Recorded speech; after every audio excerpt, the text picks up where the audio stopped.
In How I Met Your Mother, Marshall is going to law school and is known for completing long research papers the night before the deadline and getting an A on the paper too.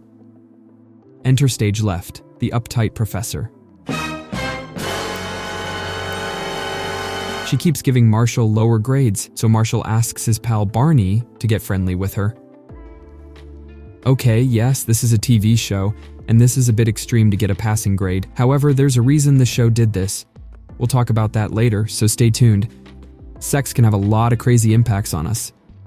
We've talked about the effects of sex on the body, so let's talk about the shocking effects of sex on your mental health. Number 1. Life is good.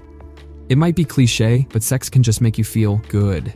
In 2009, 2 researchers from the University of West Scotland did a study to see how one's satisfaction of life changed based on how often they were having sex. They found that the two are positively correlated for both men and women. The more they had sex, the happier they were with their sex life, their relationship life in general, and their mental health. This same pair of researchers did a similar study in 2011 to find out if satisfaction of life and mental health changed when they added vaginal orgasms to the picture. It didn't change squat. The more sex and vaginal orgasms, the better your mental health and satisfaction of life is.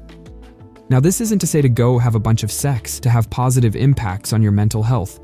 We're simply acknowledging that healthy and safe sexual relationships can help to strengthen your mental health, just as exercise or practicing mindfulness would.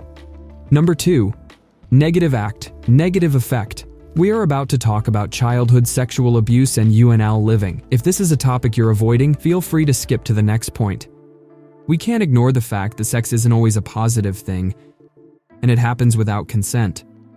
Before we go further, if this has happened, please reach out to a trusted authority or medical professional. In 2008, Cambridge University released a study examining the relationship between childhood sexual abuse and the risk of mental health concerns. As you might have guessed, there is a higher risk for increased psychopathology levels.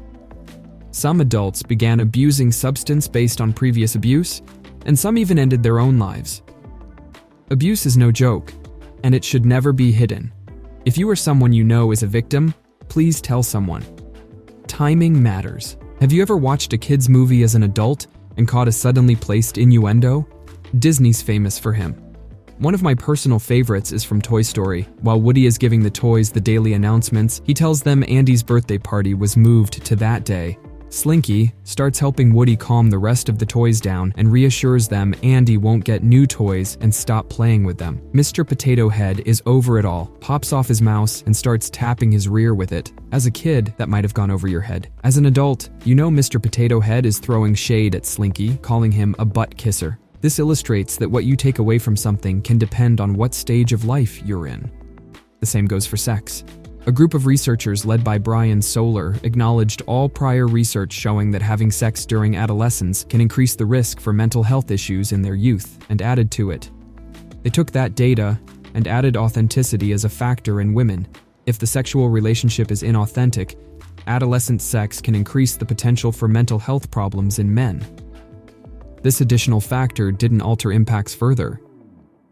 It sucks, and it almost hurts to hear.